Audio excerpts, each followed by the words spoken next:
Hello everybody, and welcome back to another video. If you're new here, I'm the man who speaks, and welcome aboard to the channel. Today, we're going to go on a deep dive into how you can break free from your 9 to 5 and build the freedom that you want in your life, all while watching this incredibly average Battlefield gameplay of me. Now before we start, I'm going to outline what this isn't. This isn't some get-rich-quick scheme like a crypto dump or an online course for $997. In fact, I'm not here to sell you anything. This also isn't going to be some overnight success. We've got to be in this for the long game, so if you don't have at least 5 to 10 years, I'd suggest you leave now, as I don't want to waste your time. However, do understand that the time of that 5 to 10 years is going to pass either way. So have a think about whether you want to be stuck in the same terrible position you're currently in, or take the other option of a few years of work and then being able to slow down and live life on your own terms and not somebody else's. There are going to be several steps outlined in this video in a general sense, and you may need to tweak these for your own environment and goals. The first thing is going to be defining freedom for yourself. Now, my definition of freedom may be different to yours, and that may be different to the next person's. But for the main part, let's just say freedom is being able to spend your time how you'd like to and not needing to work for 38 hours a week. The next thing we need to understand is that there's a saying I'm sure you've heard many times, but it still rings true today, and that is this: time is money. I want you to start viewing your time as a currency. From here, I want you to start thinking of your debts and bills in the form of hours. For example, if you're only making $20 an hour and your car payment is $200 per week, that means the first 10 hours of your 38-hour work week are going to be spent just so you can drive around in that brand new luxury car. And to make matters even worse, if your bills and debts get too high, that means you're going to be working more than 38 hours a week and depending on that dreaded overtime just so that you can survive. Now, I know this isn't taught in schools either, and well, I'm sure there's a reason for that, but debt's one of those things that we take on as young adults, and it will literally ruin your life so quickly, whether it be in the form of student debts, personal loans, auto loans, or credit cards that have massive amounts of interest. Most people unfortunately never realize how bad it is to make the minimum repayment of a credit card and end up taking 20 years just to repay a few $1,000s. So the whole time that you're on this debt journey, I just want you to remember that when debt is used incorrectly, it can and will destroy you. So, onto a lighter note. The first thing we're going to do is take stock of our current situation and do a budget. There's many ways in which you can do a budget, but the most simplest is often the most best.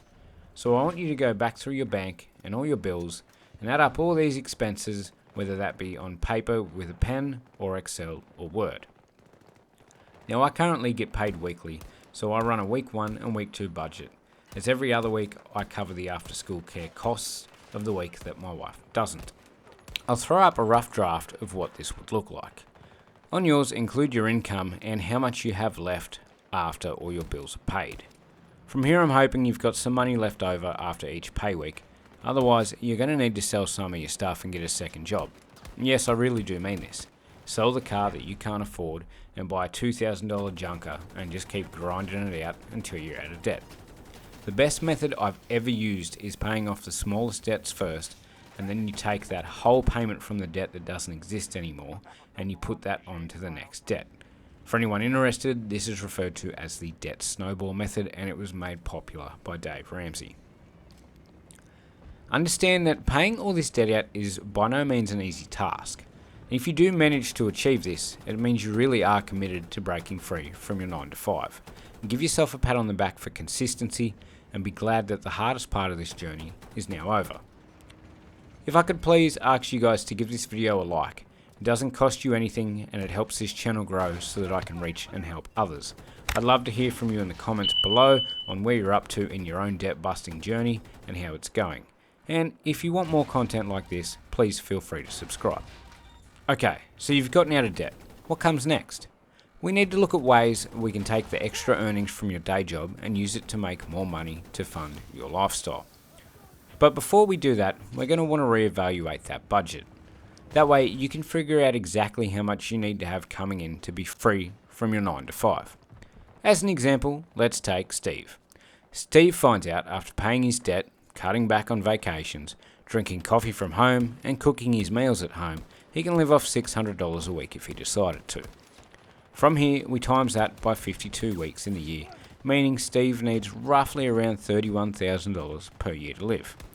Now we basically have 3 options to make this happen, and I'll run through them. The first option, which is my preferred and current method, which has me well on track, is investing our leftover income in the stock market, using growth and dividend ETFs. Now don't get confused or puzzled by this. The term ETF just means exchange traded fund. So instead of investing all your money into one company, we are taking it and investing it into a diversified group of companies to spread this risk. While I'm not here to give stock or financial advice, I currently am investing in the American S&P 500 as well as VHY, which is an Australian high-yield dividend fund. Now the S&P on average returns around 10% per year. Let's keep our math simple. So for every $1,000 that I invest, I expect to make around $100 for the year. Now dividend stocks, that'll be a whole nother video, but the companies in this fund pay me every 3 months. That's right, simply for investing my money with them and owning shares of their company, they're paying me around 7.5% annually, but I get paid every 3 months. So if Steve needs $30,000 a year to survive, he would need around $300,000 invested. Now wait, before you click away and say that is a ridiculous amount, just look at this graph explaining compound interest. Remember that $100 that I'll make for every $1,000 I put in? Well, instead of spending it, I'm going to reinvest it, which is going to grow that portfolio astronomically, as we can see in the chart. Now, I admit that this option will take time, but as little as around $300 per week could have you here in 10 years. The hardest part is getting started, and once you do, you'll see the money grow and compound, and that becomes addictive. From there, you'll find ways that you could help grow this even quicker, which may be a second job, reducing expenses, or making money from a hobby, or even having a garage sale. Now, option 2 is something I'd only take on if you are unable to do overtime at your current job or want to achieve things quicker, and that is starting a service-based business. I ran a service-based business for around 5 years, and it did allow me to get ahead quite quickly. Some people will take this even further and greater than I can. Now, if you want to look into that, I'd be looking at YouTubers such as BizPath or YLearn. But I'll tell you what I did just from my own experience. Essentially, a service-based business is taking a service that you know how to do, like car detailing or pressure washing homes and driveways, and you offer it to people who are willing to pay to have this done because they're either unable to do so or they're too busy to do so.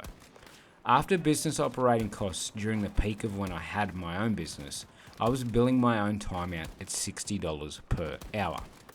Now, if we were to do the math on this in Steve's situation, once he built a business to that, he'd only need to work 10 hours per week. I know that starting a full-time business can be daunting, but it is also one of the most rewarding things I've done in my life. You also have the choice of keeping your 9 to 5 and only doing this on days off and weekends, and this will help build that stock portfolio that we discussed in option 1 much quicker. Option 3. We're going to talk about real estate. Now straight off the bat, option 3, it's not for everybody. To get into real estate, you generally have to have a large amount of capital so that you can leverage debt to buy the property, or you can use your own home in a form of equity. Now that's me already making the assumption that you have a home and aren't renting, which I understand is not everybody. So once you take that capital or equity, you'd have to be on the lookout for a property that's going to not only earn you more in rent than what the loan, taxes and insurance are, but you also need to make sure it's going to appreciate over the next 5 to 10 years in value. Of course, I'm not saying that this isn't doable, but it's definitely not for the faint of heart and it's going to cause you stress. I can promise you that getting a phone call from a tenant on Christmas Eve because the plumbing has flooded the house is going to fuck your whole Christmas, let alone the bill and the call-out fee from the plumber to fix the issue.